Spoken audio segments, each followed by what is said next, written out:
Bom, primeiro eu gostaria de agradecer o Alexandre por ter aceito o convite, né? A gente estava com saudade dele. É uma parte que a gente pena um pouco, né? Eu acho que nós somos um pouco ignorantes aí na parte de nutrição, talvez até por deficiência da nossa formação na faculdade, né? O Heinz pelo apoio técnico de sempre, a Helenice, Columbano, doutor Zé Augusto, né? Que ajuda a, que ajuda a montar as aulas aqui, né?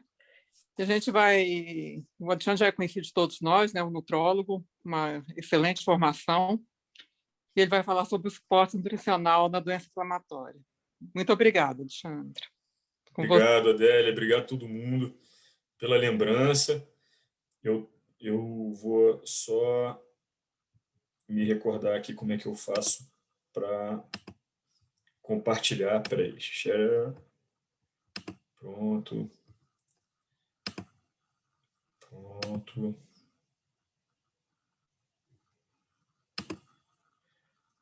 Acho que todo mundo está vendo.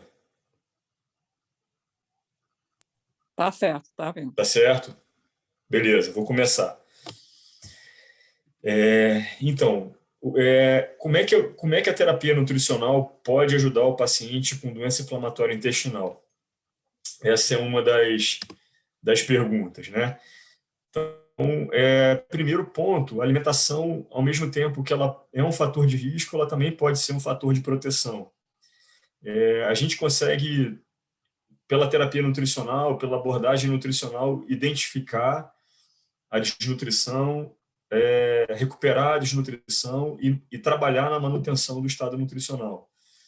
A gente consegue também atuar no manejo cirúrgico de pacientes que precisam ir para a cirurgia, e principalmente no pós-operatório, quando a gente desencadeia um intestino curto no tratamento cirúrgico desse paciente. E também em formas de indução de remissão da doença de Crohn. Então, eu vou começar falando um pouquinho sobre alimentação. Então, lembrando que a alimentação é um fator de risco modificável, né? A 2020, a ESPEN é a Sociedade Europeia de Nutrição Enteral e Parenteral.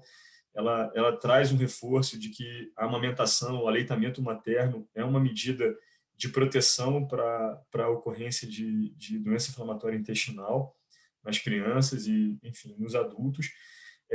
E alguns trabalhos já mostram um aumento da incidência de doença inflamatória intestinal conforme avança naquela sociedade um estilo de vida mais ocidental, conforme avança naquela sociedade uma vida mais acelerada, fast food, consumo de processados. Então, a gente consegue traçar essa relação. Começando aqui pelos estudos, então, existe uma revisão sistemática que foi feita em 2011. Nessa revisão sistemática, se detectou que dietas com alto teor de gordura, de carne e ômega 6 trazem mais risco de desenvolvimento da doença inflamatória intestinal. A mesma revisão trouxe o dado de que uma dieta rica em fibras e frutas é um fator protetor para o aparecimento da doença inflamatória intestinal. Recentemente, começou a se questionar se realmente era só a gordura ou se alguns emulsificantes da gordura, daquela gordura processada, também poderiam ser responsáveis por esse aumento de risco da doença inflamatória intestinal. O EPIC Study foi o estudo, um primeiro grande estudo que correlacionou alimentação com doenças crônicas e câncer. E nesse estudo foi observado que uma dieta com um teor mais aumentado de ômega 3 tinha um fator protetor para o aparecimento da doença, e que dietas com maior teor de açúcar, de refrigerantes e ômega 6 tinham mais relação com o aparecimento da retocolite ulcerativa. Essa coorte, que foi uma coorte feita por enfermeiras norte-americanas, composta por enfermeiras norte-americanas, é o Nurse Health Study, ela observou que dietas com teor de zinco em torno de 15 miligramas dia era protetor para a doença, e pacientes que tinham vitamina D sérica acima de 30 pareciam estar mais protegidos. Lembrando que é o zinco da dieta, não é o zinco suplementado, tá? E aí eu trouxe aqui um resumo do que se tem na literatura de consenso, né? À esquerda da tela é um resuminho aí da Organização Internacional de Estudo em Doença Inflamatória Intestinal, publicado em 2020, em que dietas em que ele recomenda, né, que o consumo de mais vegetais e mais frutas e mais alimentos ricos em ômega 3 exercem um fator protetor, e que alimentos, né, dietas, estilos de vida que consumam, né, pessoas que consumam mais gordura saturada, mais gordura trans, emulsificantes, a carragenina, que é um aditivo alimentar usado para emulsificação, adoçantes artificiais, maltodextrina, dióxido de titânio.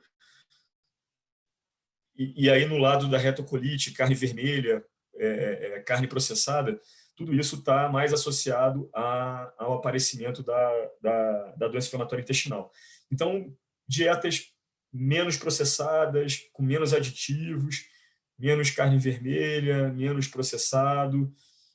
Do lado da retocolite também se fala do leite e derivados, estão associadas à redução do risco de desenvolvimento das doenças.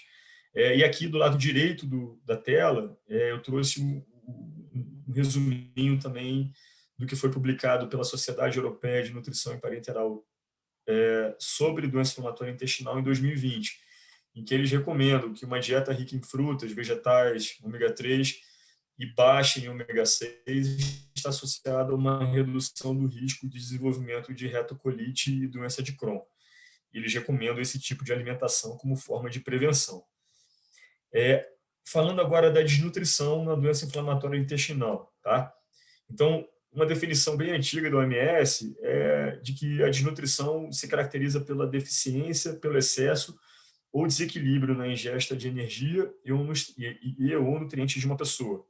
Dessa forma, a gente consegue encaixar aqui o obeso, o subnutrido, enfim.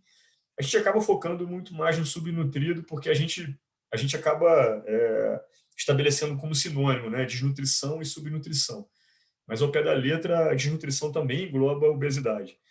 Falando da subnutrição especificamente, a doença de Crohn, a prevalência da desnutrição é bastante alta na doença inflamatória intestinal, principalmente na doença de Crohn e principalmente nos pacientes que têm a doença em atividade.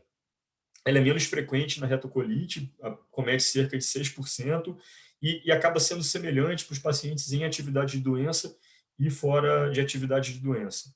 Quais são as consequências da desnutrição? Aumento da mortalidade, piora de qualidade de vida, piora de prognóstico, mais complicação infecciosa, porque a desnutrição está associada a déficit de imunidade, aumento do risco de tromboembolismo venoso e os fatores associados à falta de cada micronutriente. Então, se eu tenho falta do ferro, eu vou ter uma anemia, eu vou ter uma astenia, uma queda de cabelo, enfim, por aí vai. Lembrando que, apesar do foco não ser a obesidade, né, a obesidade cada vez mais está relacionada à doença inflamatória intestinal, é uma progressão que vai acompanhando, conforme vai aumentando a prevalência da obesidade, vai aumentando também a chance de aparecimento das doenças inflamatórias. Então, a gente não pode esquecer disso. E por que a desnutrição acontece no paciente com doença inflamatória intestinal, principalmente no paciente com doença de Crohn, e principalmente no paciente em fase ativa? Então, aqui esse quadrinho dá uma explicada geral no tema. Existe uma relação bem clara da atividade da doença, como eu já falei, da duração da doença e da extensão da doença. E a gente consegue já inferir, né, por que isso está ligado ao grau de desnutrição que o paciente apresenta. Então, começando, né, o primeiro fator que corrobora para isso é a perda intestinal. é a perda intestinal de proteína, de sangue, de água, de eletrólito, de micronutrientes, de zinco. É o uso de medicamentos que podem comprometer o apetite, a fome, pode dar náusea. O corticóide pode aumentar a glicemia, pode gerar catabolismo muscular, apesar de também dar fome. A própria inflamação do paciente em atividade de doença, a gente sabe que quando o corpo inflama, o fígado deixa de produzir tanto albumina e passa a dar preferência para a produção de proteína de fase aguda, e com isso a gente tem, por si só pela inflamação, uma queda de albumina, e aí uma desnutrição já instalada, rapidamente instalada, além da inflamação também comprometer por si só também o apetite. E a gente tem a má absorção, que pode vir num contexto da doença estrutural, né, na parede intestinal, em que a gente não consegue absorver, enfim, secretar e absorver aquele nutriente, e deixa de absorver aquele nutriente. E também pode acontecer no contexto das fístulas entero-entero, né, em que a gente pode aí bypassar boa parte do intestino, gerar esse bypass intestinal com uma absorção. Além disso, o próprio quadro clínico da doença inflamatória intestinal, né, quando a gente abre o livro e lê qual é a manifestação mais típica da doença inflamatória intestinal, anorexia, dor abdominal, náusea e vômito, a própria manifestação clínica já é a própria explicação para a desnutrição. Então, tem muito motivo para desnutrir, né, de todos os lados. Eu trouxe aqui esses próximos 2 slides que falam sobre a detecção do paciente em risco nutricional, e no seguinte eu vou falar do diagnóstico de desnutrição. Então, eu trouxe primeiro essa foto desse homem que a gente consegue perceber claramente que ele tem uma depressão de tecido adiposo e massa muscular, né? A gente não precisa da ajuda do nutrólogo, nutricionista, nem de um médico, né, para dizer para ele que ele está desnutrido, que ele precisa de terapia nutricional, de comida. O objetivo desses próximos 2 slides não é a gente identificar esse paciente, que qualquer um consegue identificar. O objetivo desses próximos 2 slides é a gente detectar aquele paciente em risco de evoluir com desnutrição, ou aquele paciente que tem uma desnutrição leve, em que a gente não consiga, com clareza, com facilidade, perceber a instalação da desnutrição. Então, só aqui no cantinho de cima da tela, a doença inflamatória intestinal é considerada um fator de risco já para desnutrição. Então, só o fato de paciente ter já é um critério de risco. E ele recomenda o screening no diagnóstico e regularmente nas visitas. Tá? Eu trouxe aqui duas ferramentas, mais para vocês saberem que ela existe. À esquerda tem o NRS 2002 e à direita tem o MUST, que é uma ferramenta até mais usada no ambulatório, o MUST. Então, a gente vai avaliar assim, pontos muito fáceis de serem avaliados, por exemplo, IMC, perda de peso. Eu estou no MUST, lendo aqueles primeiros quadrinhos do MUST, em que ele avalia IMC, perda de peso e a presença de inflamação. Se o paciente, o NRS 2002 vai no mesmo caminho. Se eu detectei risco nutricional, então eu já preciso de olhar para esse paciente diferente e já preciso tratar dele diferente. Eu já preciso encaminhar ele para um nutrólogo ou para um nutricionista para fazer uma avaliação nutricional completa, e ele já precisa sair dali com um suplemento alimentar, com uma dieta já otimizada como uma abordagem para impedir que ele avance para a desnutrição. Se eu detectei o risco nutricional, eu vou para essa segunda parte aqui. Então, nessa segunda parte, eu trouxe para vocês um consenso para diagnóstico de desnutrição que foi criado pela Sociedade Americana de Nutrição Enteral e Parenteral em 2012. Tá? Então, a gente começa primeiro do lado esquerdo da tela. Então, primeiro, detectei o risco nutricional, eu vou avaliar se esse paciente tem um risco nutricional associado a um estado inflamatório ou não inflamatório. Tá? Provavelmente os pacientes que a gente está falando vão estar num contexto inflamatório. Então, beleza, ele está no contexto inflamatório, provavelmente leve a moderado, a gente vai para o cantinho direito e ver se ele se encaixa em algum dos seguintes critérios. Se ele tiver pelo menos 2 dos seguintes critérios, ele já tem a desnutrição instalada. Quais são os critérios? Ingesta energética insuficiente, perda de peso, perda de massa muscular, perda de gordura subcutânea, anasarca ou acúmulo de líquido corporal.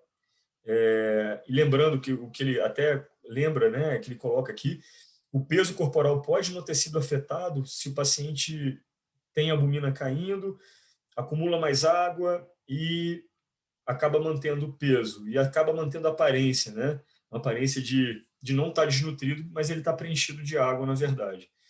E uma diminuição do status funcional pela força de preensão palmar. Aqui embaixo, nas figuras, eu coloquei um exemplo de uma desnutrição não associada a processo inflamatório, em que a gente tem atrofia da musculatura temporal, atrofia da bola gordurosa de Bouchard, aqui na bochecha, e aqui à direita, aquela desnutrição associada ao processo inflamatório, com albumina baixa e anasarca. Nada impede que o paciente com desnutrição crônica, não inflamatória, inflame e faça uma inflamação, uma desnutrição aguda sobreposta. E, com certeza, o quadro vai ser bem mais difícil de reverter. E como é que a gente trata a desnutrição, já que a gente, né, conseguiu chegar ao diagnóstico da desnutrição? Então, a primeira coisa, eu queria lembrar vocês da síndrome de realimentação. Sempre que eu penso em começar terapia nutricional para um paciente no hospital, no ambulatório, eu preciso submeter esse paciente a uma avaliação se ele tem risco de evoluir com síndrome de realimentação. Eu vou falar rapidamente sobre a fisiopatologia, porque o motivo da aula não é esse. Então, a síndrome de alimentação é uma desordem metabólica causada pela chegada súbita de nutrientes num corpo que está acostumado ao jejum ou a receber quase nada de alimento por dia. Então, o paciente está adaptado ao jejum ou a receber quase nada. Naturalmente, ele vai ter uma depressão dos estoques de vitamina, de oligoelemento e dos eletrólitos. E de vitaminas, a gente pensa muito na tiamina. Então, esse paciente está adaptado ao jejum. Ele está em processo de catabolismo e de gliconeogênese. De repente, começa a chegar nutriente no corpo dele, de uma hora para outra. E o corpo percebe, é hora de parar de destruir célula para obter energia e é hora de eu voltar a sintetizar célula. Se eu volto a sintetizar célula, eu volto a fazer o quê? Fosfolipídio de membrana, volto a fazer ATP, que é o adenosina trifosfato, e volto a precisar muito dos eletrólitos intracelulares, que é o potássio, o magnésio e o fósforo, que eu já sei que estão em deficiência naquele corpo. Até mesmo se o nível sérico estiver normal, mas eu sei que o estoque está baixo. Quando eu volto a alimentar o paciente, a insulina que estava lá no pé volta a subir. A insulina subiu, eu aumento a reabsorção renal de sódio e, consequentemente, de água. Então, é um paciente que vai tender mais à hipervolemia. Geralmente, esses pacientes estão desnutridos, estão catabólicos, eles vão ter menos massa muscular cardíaca, menos diafragma, menos músculo intercostal. Então, são pacientes que lidam mal com estados de hipervolemia. Juntando isso ao fato do fósforo, do magnésio e do potássio caírem e algumas vezes despencarem para tipo 0,5 miligramas por decilitro, a gente tem um estado de muito risco, né? Então, são pacientes que fazem falência cardíaca, falência respiratória, hipervolemia, arritmias cardíacas fatais pelas alterações eletrolíticas e podem ir a óbito. Uma forma que a gente tem na literatura de manejar isso é a gente começar a terapia nutricional de forma menos agressiva, de forma menos ofertando menos caloria e fazendo uma progressão lenta. O que eu consigo entender dessa história toda? O caminho não é restringir caloria.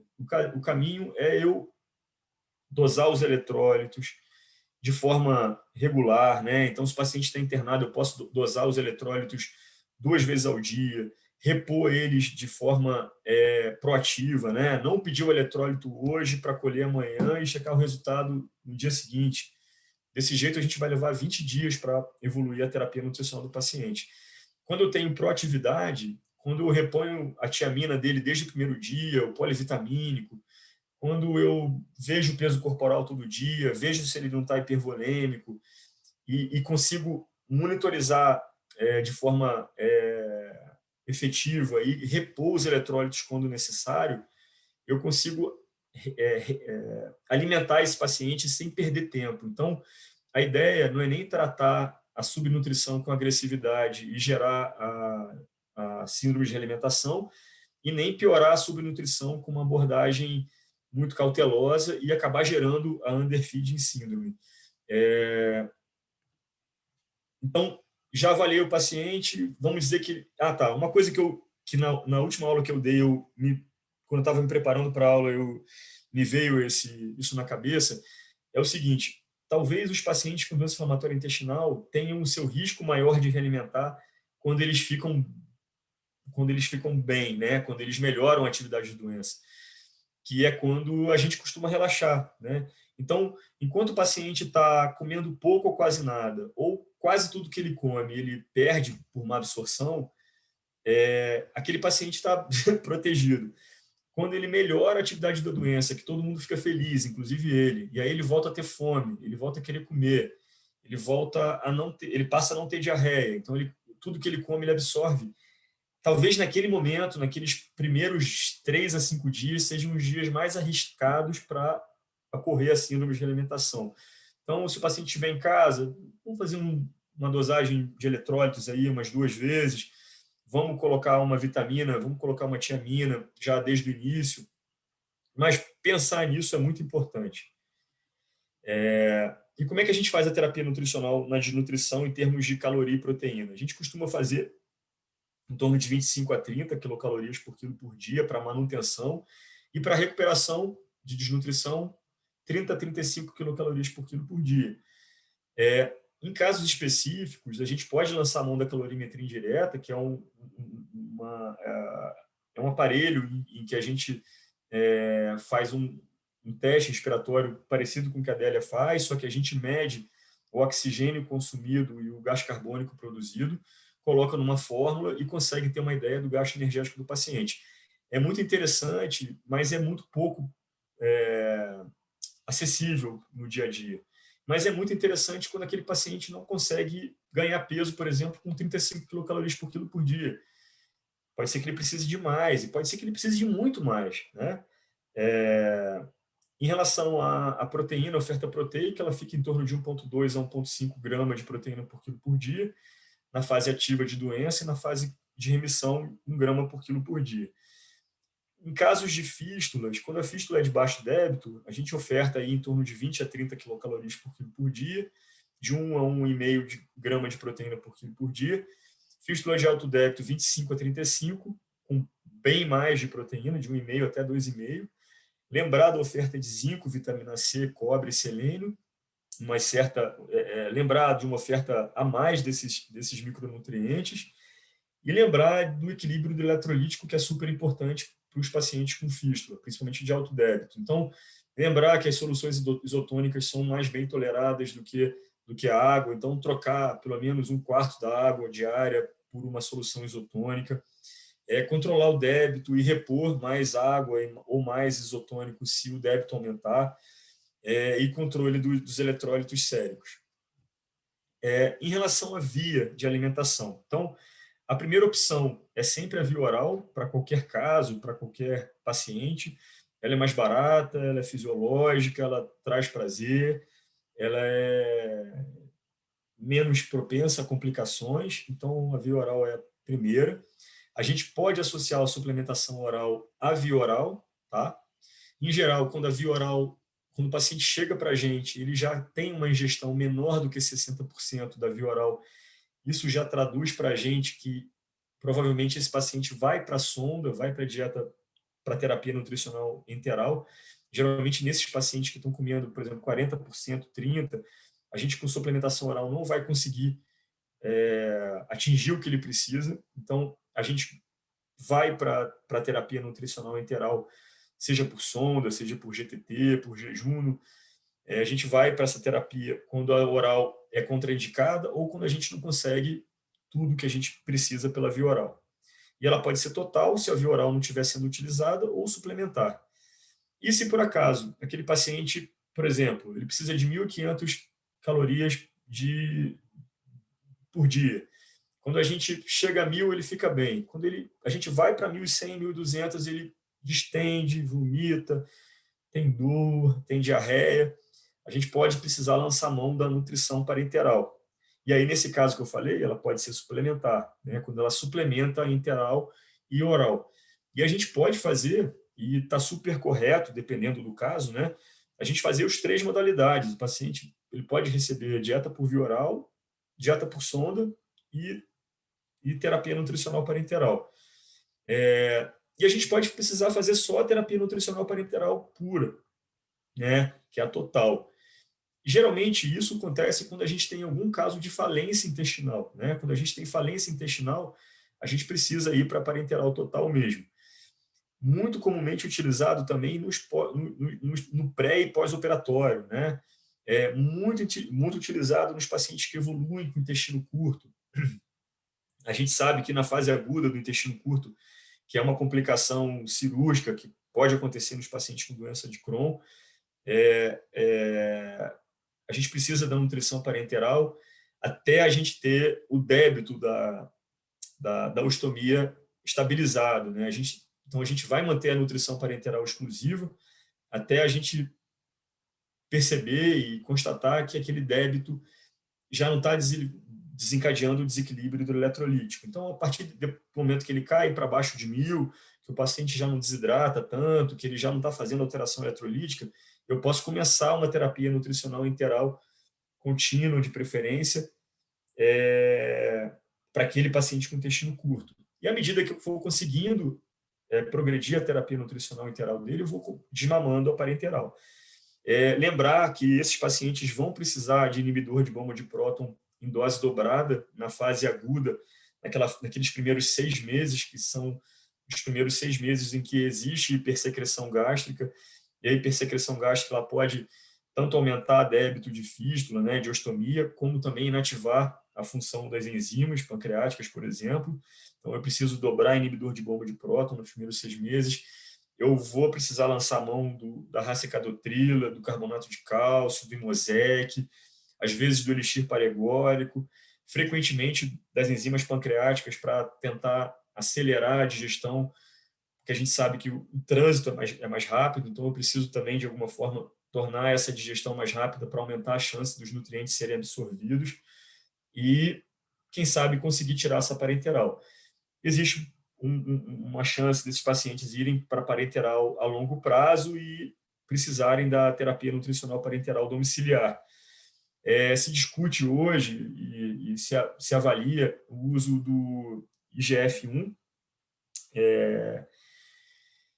Vou lembrar o nome da medicação, que é um fator de crescimento que é indicado para tentar diminuir a dependência da parenteral desses pacientes, né?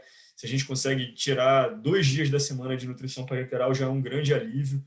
O fígado do paciente já fica aliviado, a qualidade de vida do paciente também aumenta para caramba. Até da glutida, tá? Se não me engano. Então é isso, gente. Lembrar que a nutrição parenteral é a última opção e a gente sempre tenta tirar ela o mais breve possível, porque ela é um tipo de terapia sujeita a complicações infecciosas, hepáticas, metabólicas. Então a gente tenta, todo dia que a gente passa visita no paciente com parenteral, a gente sempre se pergunta, será que eu já consigo tirar? Eu trouxe esse resuminho, falando um pouquinho da parte cirúrgica também, que foi publicado agora em 2020 no consenso da Sociedade Europeia de Nutrição Enteral e Parenteral sobre doença inflamatória intestinal. Então, ele lembra aí da terapia nutricional precoce nos pacientes cirúrgicos. Então, aquele paciente vai operar ou operou, eu preciso começar para ele terapia nutricional precocemente, seja por via oral, suplementação oral, sonda ou parenteral. Isso está associado à redução das complicações pós-operatórias. Tentar usar o trato gastrointestinal precocemente, né? O mais precocemente possível, se for possível, claro, né? É recomendado. E se aquele paciente estiver desnutrido, já no canto direito da tela, se houver uma desnutrição já instalada e diagnosticada, a cirurgia, se possível, né? Claro, ela de preferência deve ser adiada aí por 7 a 14 dias. A gente acompanhou, participou umas 2 semanas atrás da discussão de um caso lá do Brasília, de uma paciente que internou desnutrida, com albumina baixa, e se conseguiu aí 7, se não me engano, 7 a 10 dias de terapia nutricional parenteral, que foi super importante para ela ter um desfecho pós-operatório melhor. Então, sempre que possível, atrasar, né, adiar um pouquinho aí, 7, 14 dias, e terapia nutricional intensiva. Aí é nutrição oral, suplementação oral, sonda, se precisar de parenteral, para a gente tentar um melhor desfecho pós-operatório. E a ESPEN já, desde 2006, ela já coloca esses 3 critérios aí como sendo critérios de alto risco nutricional. Se um desses critérios está presente, é uma forminha mais prática e resumida, se um desses 3 critérios está presente, ela já sugere esse adiamento quando for possível da cirurgia. Em relação à terapia nutricional para a doença inflamatória intestinal. Então, não existe evidência de uma dieta específica que possa ser recomendada para indução ou manutenção de remissão. Pelo menos não existe evidência na literatura para isso, né? Eu acho que essa dieta existe, mas a gente não conseguiu ainda chegar nela. Então, isso tá descrito aqui por esse último guideline aqui no canto esquerdo da página, e eu trouxe essa meta-análise, essa revisão sistemática da Cochrane de 2019, em que ela acaba trazendo essa lembrança, né? Dietas ricas em fibras, sem leite, sem carboidrato refinado, dieta baseada em sintomas, dieta com baixo teor de cálcio, dieta orgânica altamente restritiva, sem carne vermelha processada, a Alberta Anti-Inflammatory Diet, que foi uma dieta que foi feita lá na Universidade de Alberta, no Canadá, livre de carragenina. Então, não se conseguiu evidência até hoje de que essas dietas sejam efetivas para induzir remissão. Falando da terapia nutricional interal exclusiva, o que a literatura tem de evidência para a gente? Então, para a indução de remissão de crianças e adolescentes, ela deve ser recomendada como primeira linha, justamente porque os corticoides, né, a corticoterapia sistêmica, para essa população tem efeito colateral mais grave ainda do que nos adultos. Então, se dá preferência por esse tipo de terapia.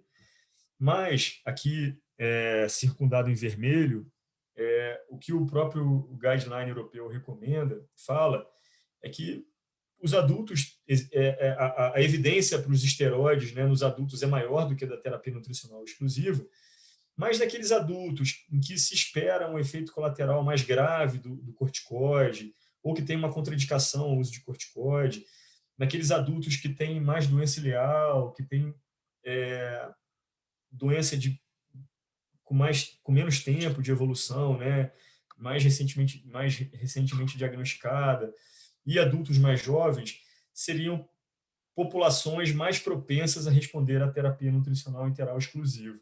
Tá? Então, se pede pelo menos para pensar sobre isso. Eu, na última conversa que a gente teve, algumas semanas, eu fiquei pensando sobre isso, né? Por que a gente não faz mais terapia nutricional interal exclusiva?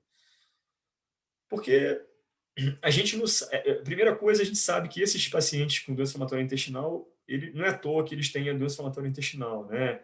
São pacientes que têm hábitos alimentares ruins, difíceis, e como a gente se fala, né, na linguagem popular, morrem pela boca, né? São pacientes que têm hábitos e que precisam de comer, né? Eles precisam. Então, como é que você vai convencer um paciente a ficar com sonda aí 1 mês, 2 meses, exclusivamente recebendo dieta interal? É quase impossível, né?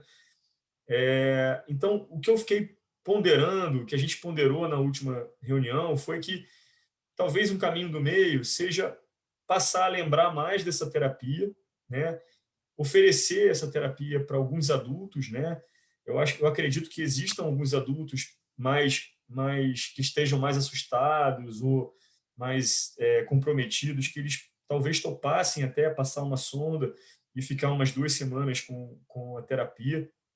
Se sabe que a melhora inflamatória, tanto local quanto sistêmica, com a terapia nutricional exclusiva, enteral exclusiva, ela acontece de forma mais rápida até do que com corticoide. Então, talvez um caminho do meio seja, é um adulto, está em atividade de doença, ele está desnutrido, vamos passar uma sonda, vamos ficar tomando só água e chá aí umas 2 semanas e a gente vai começar ao mesmo tempo um corticóide, um agente biológico. Será que ele não vai acelerar a recuperação da atividade de doença ou otimizar essa recuperação da atividade de doença dele, induzir a remissão de forma mais rápida e efetiva? Isso nunca foi estudado, mas pode ser que sim, né? Eu imagino que sim. E depois se tenta um desmame dessa enteral de forma mais lenta. Enfim, é só uma forma de tentar encaixar isso na prática diária, porque realmente é muito pouco prático. E o que o guideline recomenda? Que a gente faça isso por sonda enteral, nasoentérica, ou por até um dispositivo percutâneo, né? Uma gastrostomia, por exemplo. Ele recomenda que, quando for fazer, se faça de forma lenta, né? Com bomba de infusão. Não existe uma preferência em termos de fórmula, né? A gente pode usar uma fórmula padrão, polimérica mesmo, com conteúdo de gordura moderado e sem um nutriente específico em particular. E não existe uma fórmula recomendada específica. Tem que ser enriquecida com glutamina, com ômega 3, com TGF. Não tem nenhuma recomendação sobre isso, nenhuma evidência de que a gente tenha que dar preferência a esses tipos de fórmula.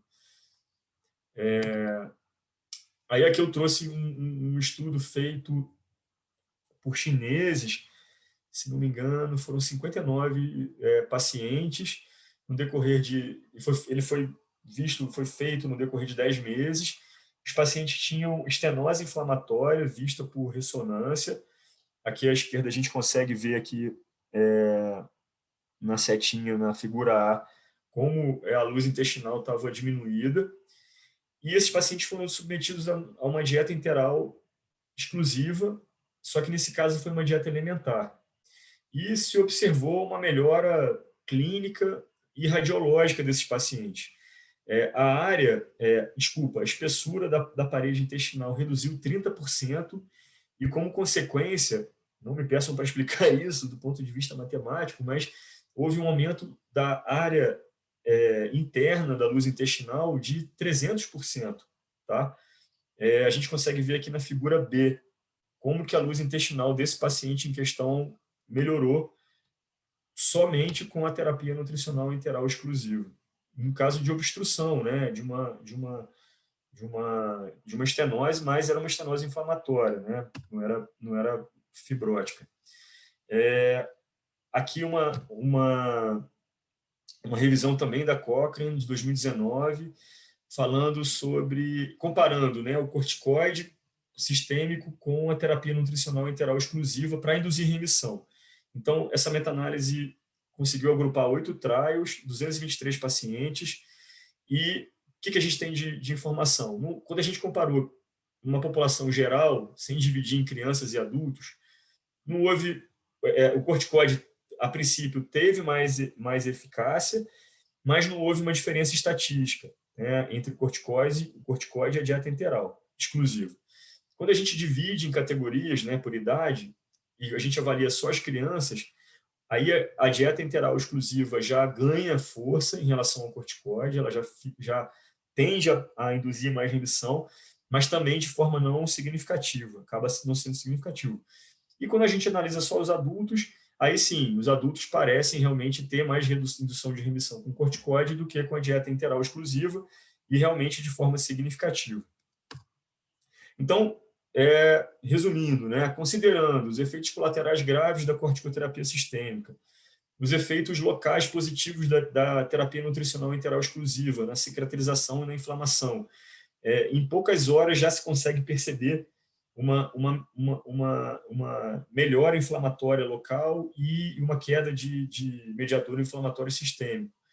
Um efeito adicional da terapia nutricional interal no estado nutricional. Então, naquele paciente que eu falei para vocês, que eu fiquei pensando, né, internou desnutrido em atividade de doença, passa a sonda, fica tomando só chazinho e água nas primeiras 2 semanas, e com dieta interal exclusiva, a gente vai dar, além de estar tentando induzir uma remissão mais rápida e talvez mais efetiva, a gente também vai estar recuperando o estado nutricional desse paciente, né? Então, é muito benefício junto. E considerando que a gente tem de evidência disponível, eu trago aqui algumas reflexões. Então, a gente utiliza, no meu ponto de vista, pouco a terapia nutricional interal exclusiva como primeira opção em crianças e adolescentes. A gente não oferece, geralmente, a terapia exclusiva, interal exclusiva, como opção para adultos que tenham doença ileal, pouco tempo de doença e efeitos colaterais graves ou contraindicação ao corticoide. A gente necessita de mais estudos com melhor qualidade sobre terapia nutricional interal em crianças e adultos, até para a gente poder ter mais força para conversar com o paciente, né? E a gente precisa de dietas interais mais palatáveis, né? Em que a gente não precise necessariamente passar uma sonda, fazer uma GTT para o paciente usar a dieta. A gente já tem aí algumas coisas chegando no mercado.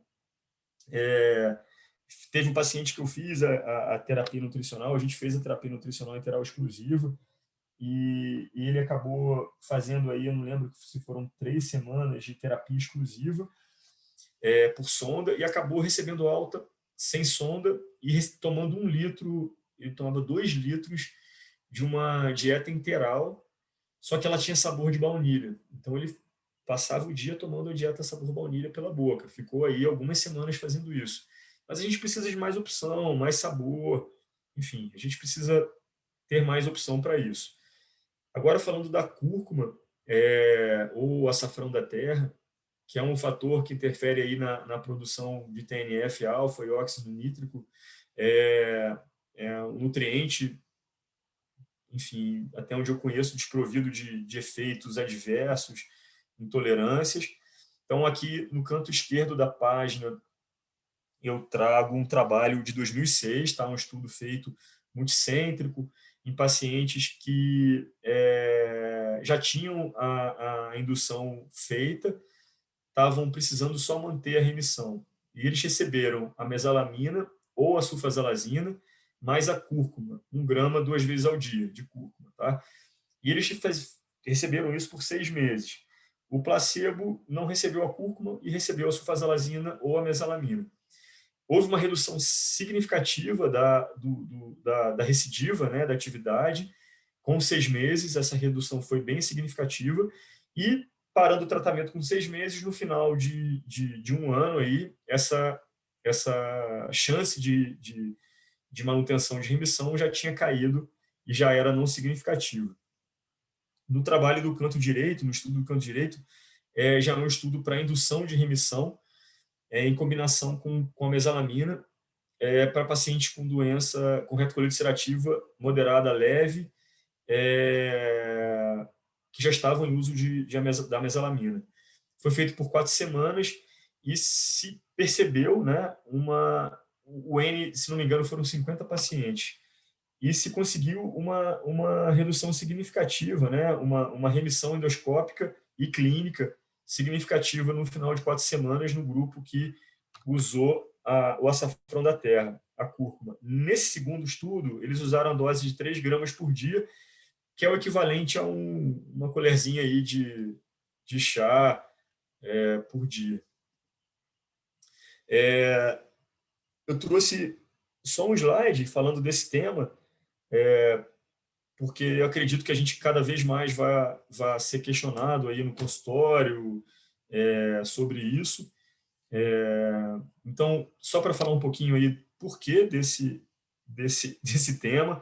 Então, a gente tem na cannabis medicinal, né, principalmente a forma mais veiculada hoje para uso medicinal acaba sendo o óleo, que pode ser feito por via oral ou sublingual, e a gente tem dois canabinoides principais, mais famosos, né, que é o canabidiol e o THC. Tá? Existem mais uma centena de outros canabinoides, mas os principais são esses dois. E a gente tem dois principais receptores, que é o CB1 e o CB2. Tá? São os receptores para esses canabinoides.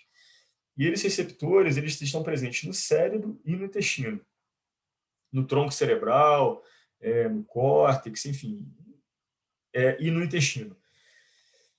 O CB1 ele está mais presente no tecido, no sistema nervoso central e periférico, tá? O CB2 mais no sistema imunológico. Então, aqui na parte da direita, eu não sei se a minha setinha aparece para vocês, mas é só para mostrar para vocês o seguinte: tem receptor de canabinoide no tronco cerebral, na medula espinhal, no plexo mioentérico, na submucosa, no plexo submucoso, na barreira intestinal, aí, nas células, nos linfócitos intestinais, provavelmente o CB2 aqui. Então, falando um pouquinho agora, esse mecanismo que envolve a medula espinhal e o gânglio dorsal, em geral, é um mecanismo que traz a dor visceral, né? A aferência visceral. Então, a gente pode, de alguma forma, aliviar a dor também com o uso desses canabinoides. O tronco cerebral ele é rico no CB1, que envolve aí náusea, vômito. Então, a gente pode atuar também no tronco cerebral, aliviando náusea, vômito, estimulando apetite, inclusive na inflamação, né? Na barreira intestinal aqui, a gente pode tentar reduzir a inflamação, translocação, inclusive com isso. Então, teoria tem de sobra, tem mecanismo fisiopatológico de sobra, mas não tem estudo. Então, o que a gente tem disponível na literatura hoje?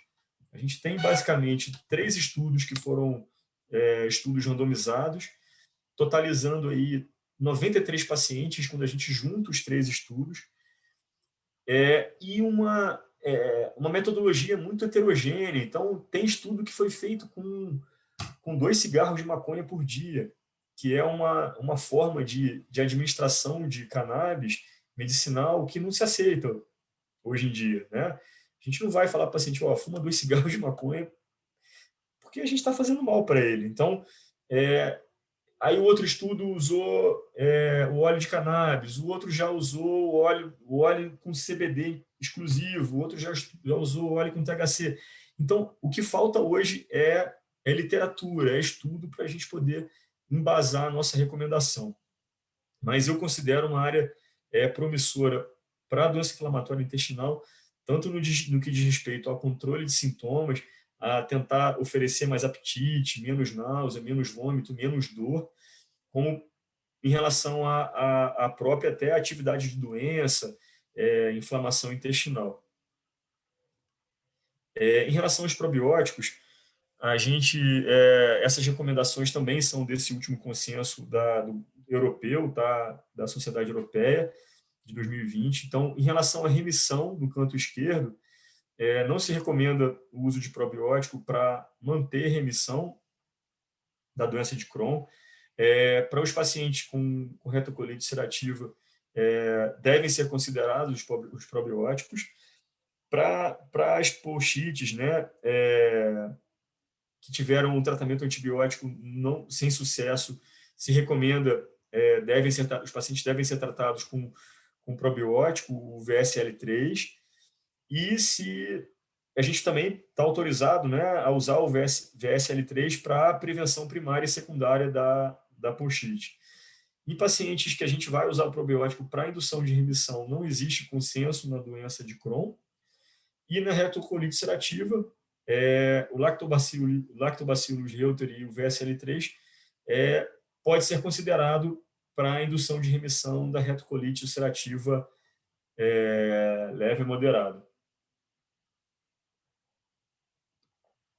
Em relação aos micronutrientes,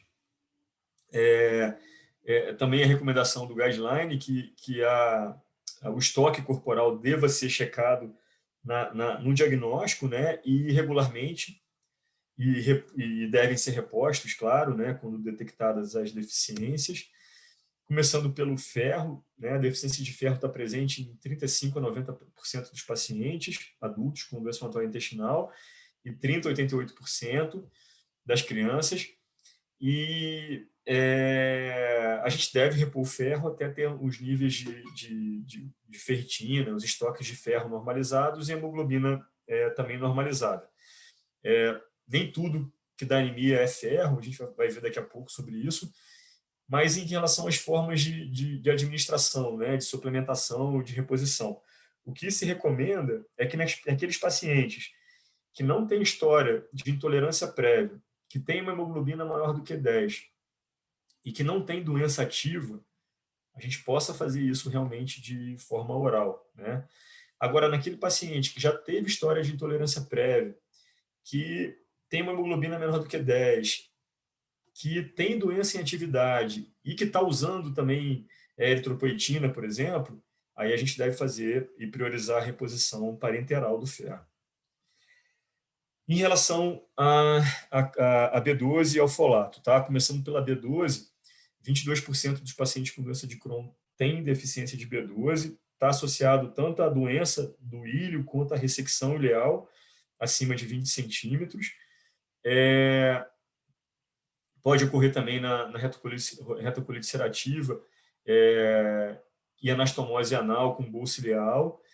A gente faz o diagnóstico com nível sérico no dia a dia, mas se a gente acrescenta homocisteína, ácido metilmalônico, a gente ganha aí também sensibilidade. Quando a gente dosa só o nível sérico, a minha tendência, e de alguns hematos que eu já conversei, é tentar deixar acima de 400, 450 o nível sérico.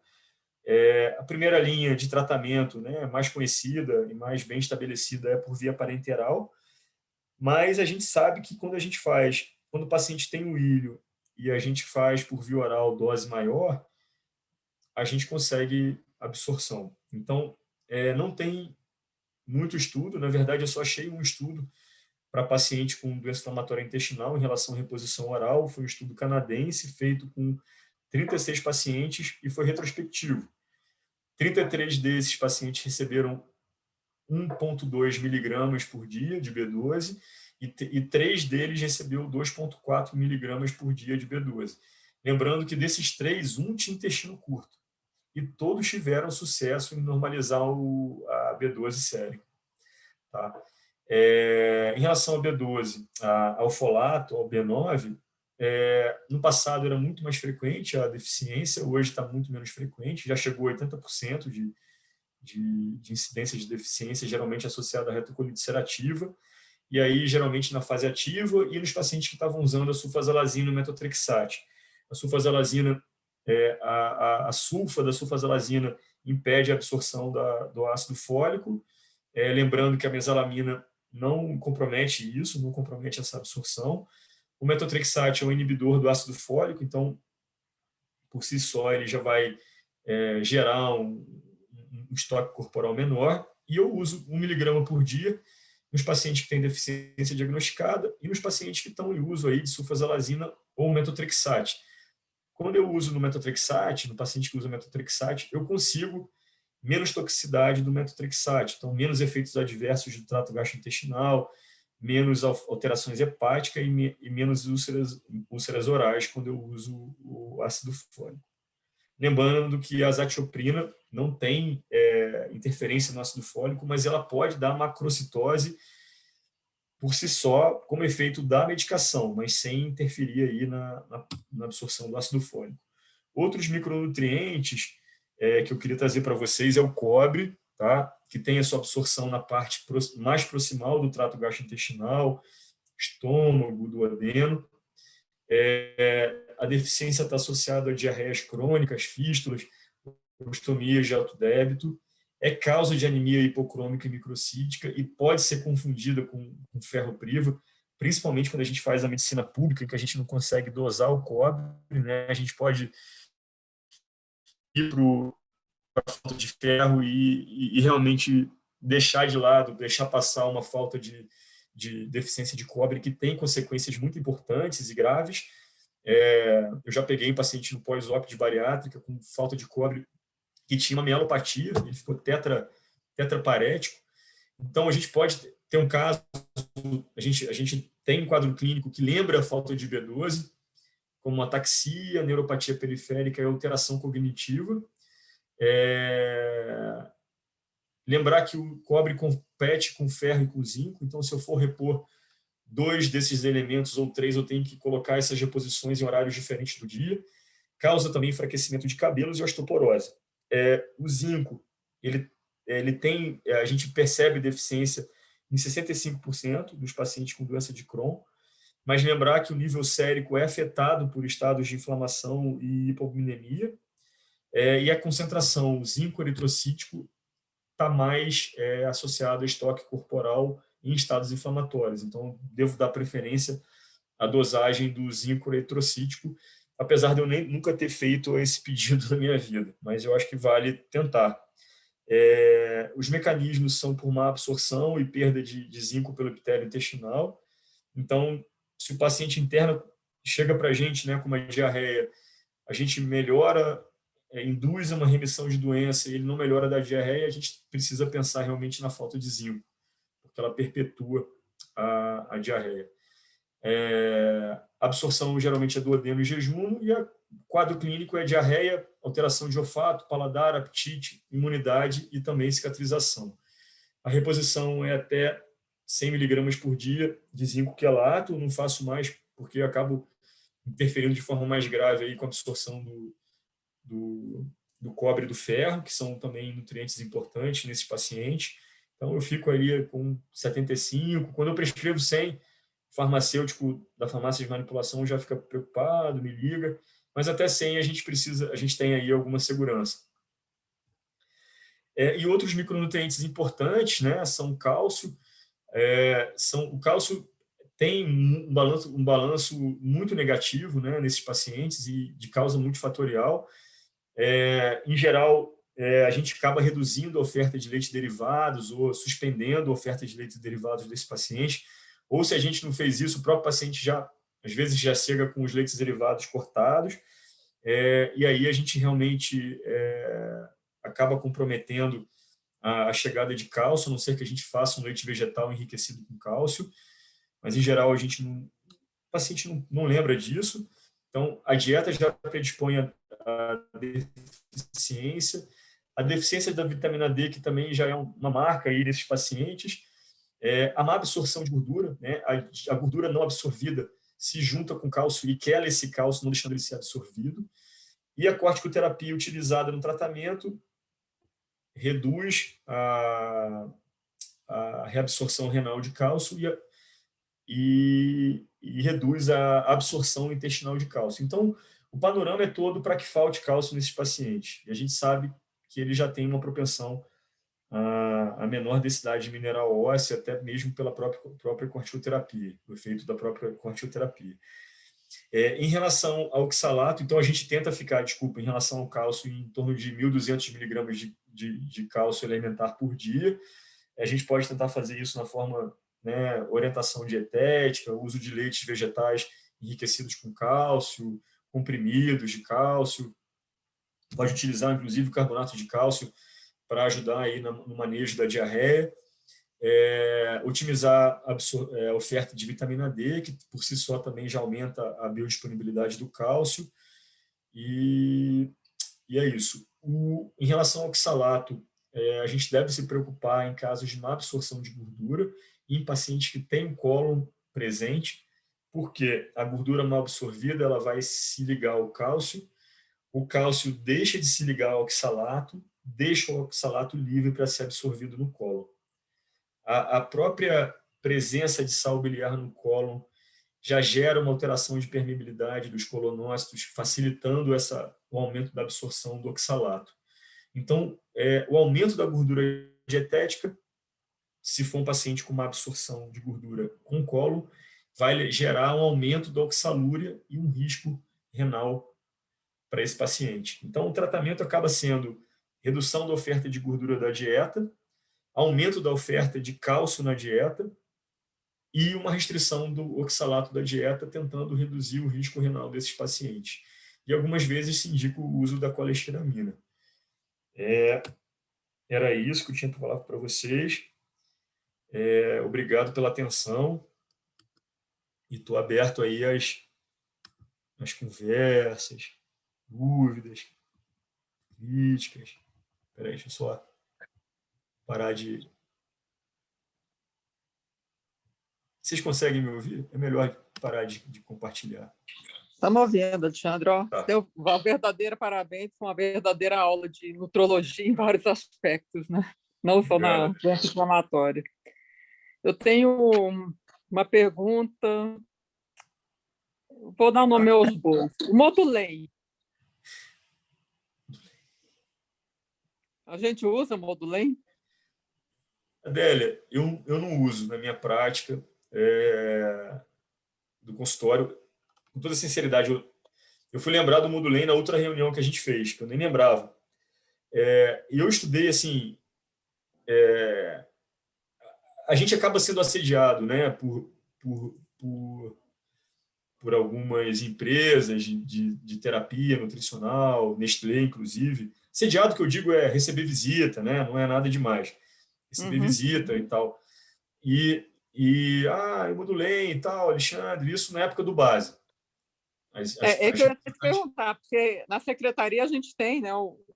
Quando eu trabalhava na secretaria, a gente tinha até essa oportunidade de oferecer ao paciente, né?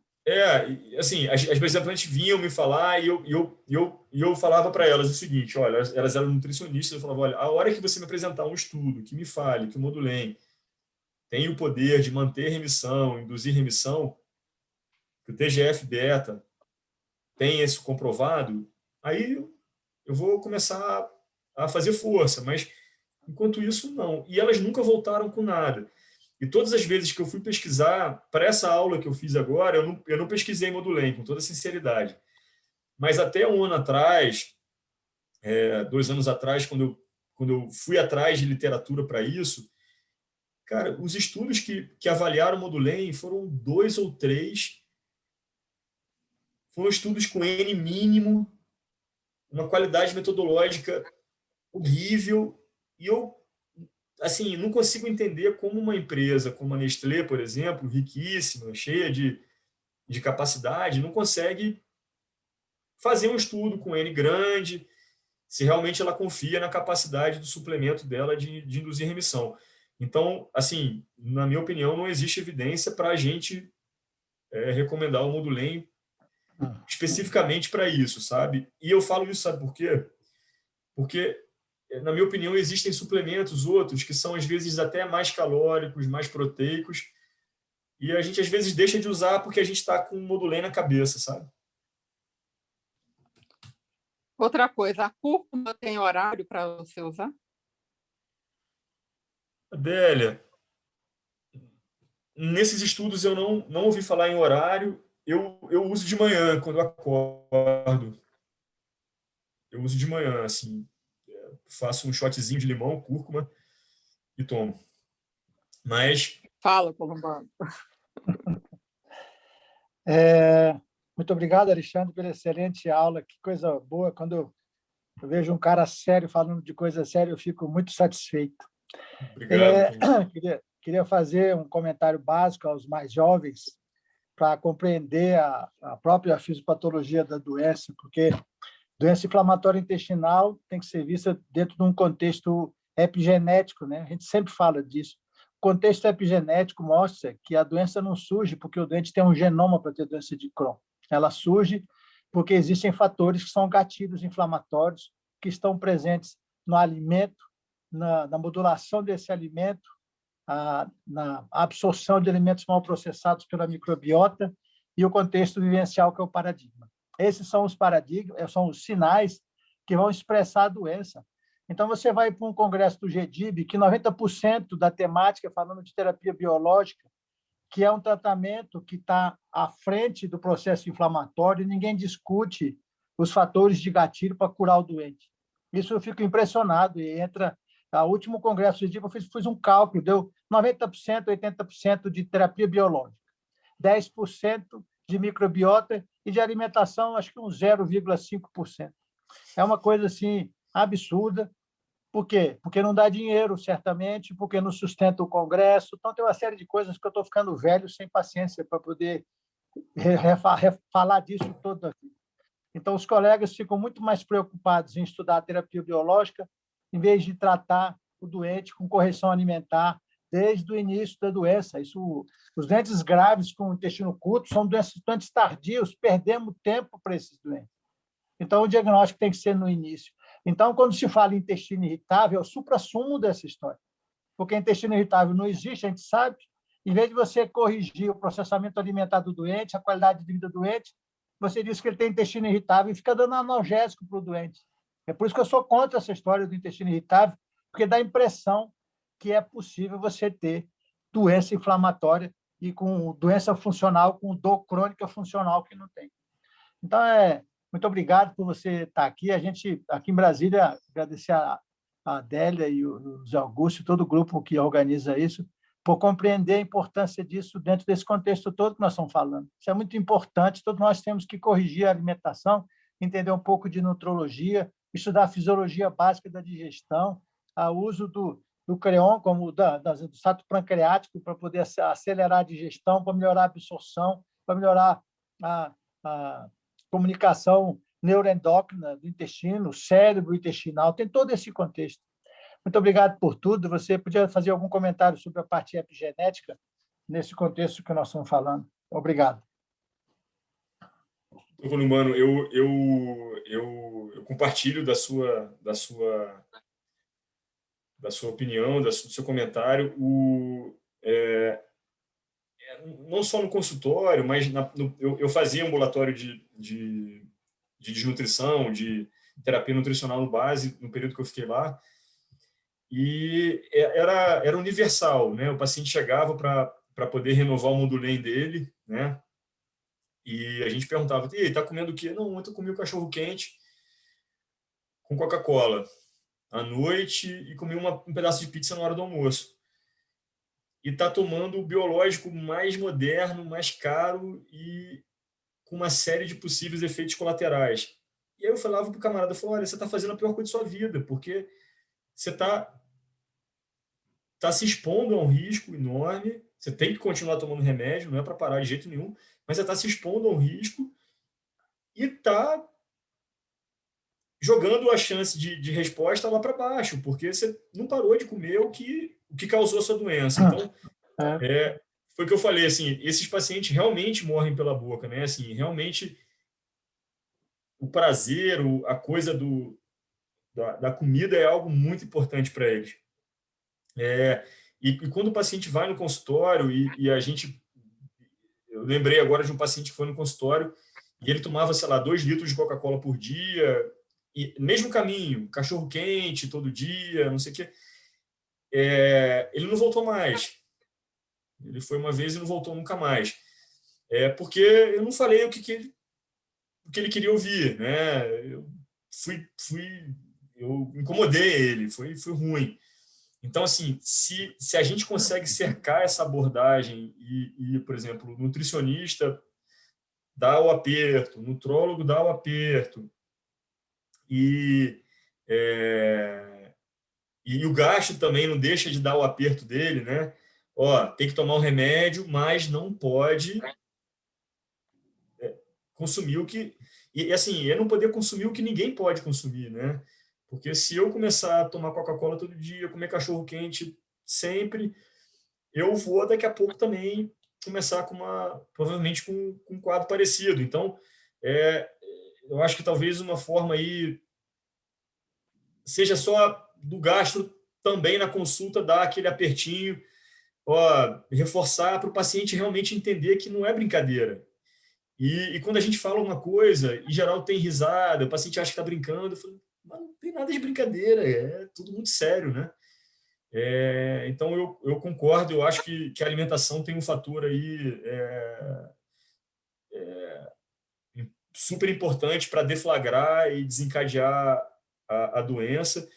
E a gente consegue perceber isso nos estudos que identificam o aleitamento materno, né, como fator protetor, nos estudos que identificam aí a dieta ocidental, o estilo de vida ocidental trazendo a doença para populações que não tinham tanta doença, e que correlacionam a alimentação com a atividade de doença. E quando a gente também observa que a dieta interal exclusiva também induz remissão. Então, fazer aquele paciente parar de consumir as bobagens, os processados, os industrializados, também faz aquele paciente.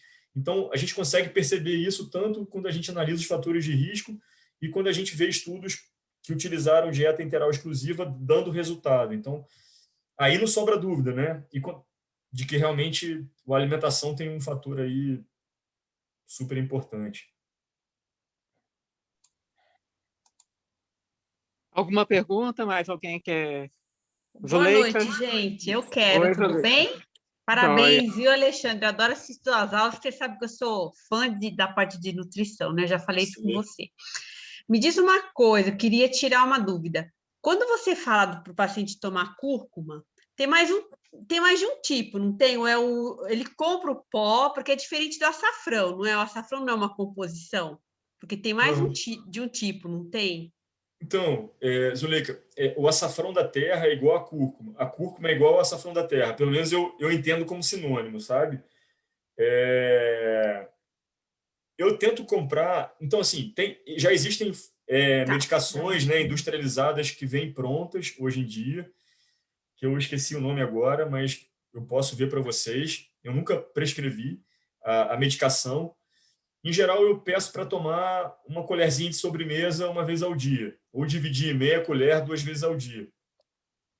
Se o paciente não tolera o gosto, acha muito ruim, eu acabo indo no caminho de manipular. Vou manipular, então, o açafrão, 1,5 gramas 2 vezes ao dia. E a pessoa toma 2 vezes ao dia. Eu acabo fazendo desse jeito. Porque para baratear para o paciente, de repente fica mais em conta comprar o próprio açafrão, né? A gente não vai saber dar a quantidade exata, né? Porque é uma coisa que vai variar do dia a dia, né? Mas se é uma coisa que a gente vai usar mais como uma suplementação, no caso, não seria não como um medicamento propriamente dito, né?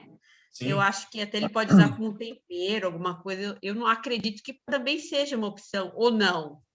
Então, depende. Para cocção, ele perde o efeito. Então, a gente não pode, botar o açafrão no arroz e cozinhar o arroz. A gente tem que cozinhar o arroz, no final colocar o açafrão. E aí você acaba perdendo também Isso talvez seja interessante para quem ainda não tem doença, né? Que pode consumir qualquer quantidade por dia, que isso é livre. Mas para quem tem doença e você quer usar daquela forma que a gente viu no estudo, aí eu acho que é melhor mesmo pedir para consumir uma colherzinha de sobremesa por dia, sabe? Ou meia colher de sobremesa 2 vezes ao dia. Eu já li, Zuleika, eu já procurei essa resposta na literatura, não achei só, assim, sugestão de alguns lugares, diluir, eu tomo no limão, mas diluir no azeite, botar com azeite, parece que a absorção é facilitada. A Jéssica, na última aula, falou da pimenta, do reino, que consegue aumentar a absorção do açafrão e o aproveitamento do açafrão. Eu acho que... Eu acho bem interessante, porque há uns 3 anos atrás eu vi esse trabalho no DDW. Eu fiquei bem interessada, inclusive, para tratamento de retocolite, e até tinha a história de que eles estariam fazendo uma mesalazina associada com açafrão, tá? Só que isso depois eu não vi mais nada em lugar nenhum.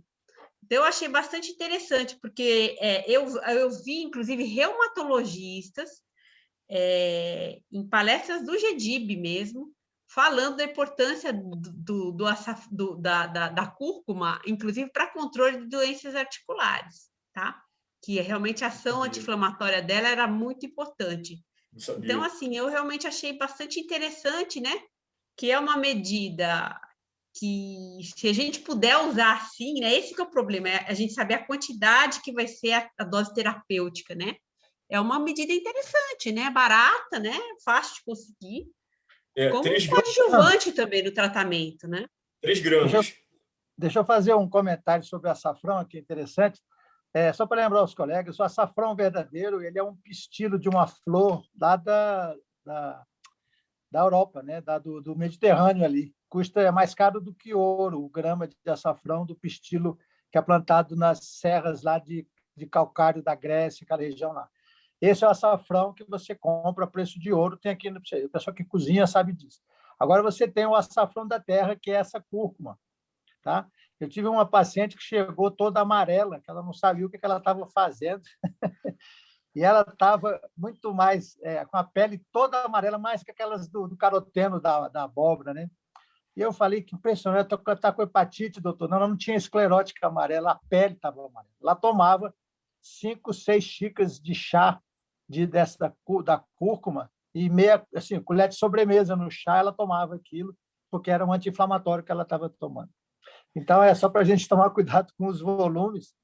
E interessante essa informação para evitar o cozimento, né? E pode ser colocado, talvez, no alimento, quando for servir na mesa também, uma quantidade pequena, talvez a ponta apenas de uma colher de café, uma quantidade pequena, mais de uma vez por dia, senão vai fazer impregnação também cutânea, ok? Eu acho que eu tô me lembrando aqui, doutor Columbano, eu acho que a colher de café ela tem 3 gramas. Eu acho que eu falei sobremesa, mas a sobremesa tem mais. Então é uma colherzinha de café, que é o que tem 3 gramas. Então seria uma colherzinha de café, que é muito pequenininha, Zuleika, é uma coisinha, né, um titico assim. Para assim, a gente consumir no dia a dia, eu gosto muito de consumir. Essa luz aqui que eu botei aqui para vocês conseguirem me enxergar. Eu estou num quarto bem escuro aqui em casa. Eu botei uma luz e essa luz é amarela. E eu falei, cara, eu tô amarelo. E o doutor Columbano falou, eu falei, cara, eu acho que eu posso estar ficando até amarelo mesmo por conta do açafrão.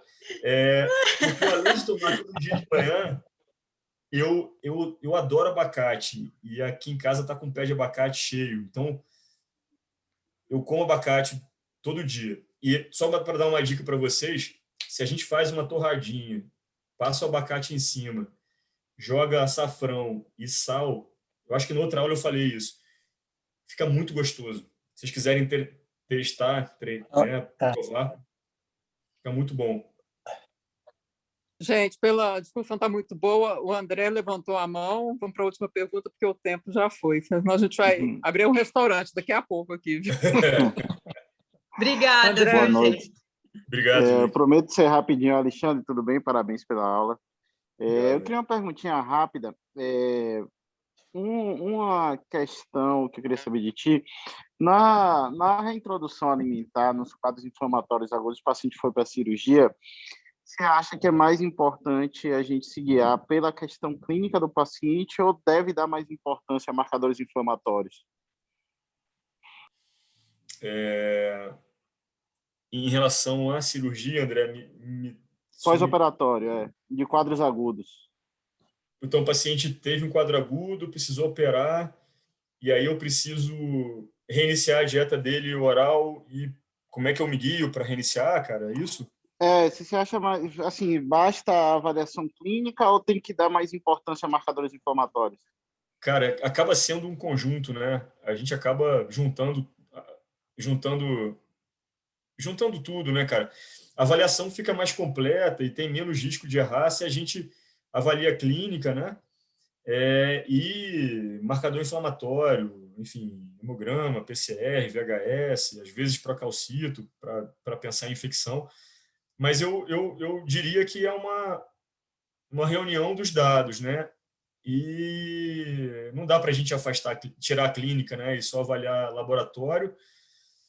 Dá até para a gente ficar no laboratório, na clínica com menos laboratório. Se o paciente tiver uma clínica muito clara de melhora, de tolerância, né? Enfim, mas o ideal é a gente juntar as duas coisas. A clínica, então, se o paciente está tolerando bem a dieta, eu vou tocando meu barco. Nesse caso clínico que a gente discutiu há umas 2 semanas atrás, do Hospital Brasília, a terapia nutricional oral foi iniciada no pós-op, assim, no primeiro pós-operatório, a equipe já iniciou uma dieta pastosa, suplementação oral e parenteral, que já vinha, a parenteral já fazia desde antes. E, André, o paciente evoluiu super bem, cara. Não teve complicação assim relacionada à cirurgia especificamente, e foi super positivo. Então, eu acho que é a associação das duas coisas, cara. Maravilha, obrigado. André, você me fez falar numa coisa que eu esqueci de falar. Os estudos com cannabis, eles perceberam muita melhora clínica de sintoma, muita melhora em alguns estudos, houve melhora de atividade de doença pelos scores, né? Mas não houve detecção de melhora de marcador inflamatório. Bom, queria agradecer a presença de todo mundo, chamar o doutor Zé Augusto para encerrar a nossa reunião. Doutor Zé Augusto, está com o senhor. Eu só tenho que agradecer ao doutor Alexandre e prazer em revê-lo. Muito tempo não nos víamos, né? Verdade. E você continua não me vendo ainda, certo? Mas não tem problema, estou mais velho, mais careca também. Mas a aula foi muito boa, muito didática, é um assunto, às vezes, difícil de a gente até ler, certo? E você foi muito didático nas explicações e na necessidade dos pacientes. Viu? Muito obrigado, viu? Muito obrigado, doutor José. Muito obrigado. A gente vai se ver, com certeza. Vamos torcer para ser em breve, pessoalmente. E queria agradecer a todo mundo, a Adélia pelo convite, a todo mundo pela presença. E realmente é uma honra reencontrar tanta gente boa aí e continuar em contato com vocês. Obrigado. Boa noite. Boa noite.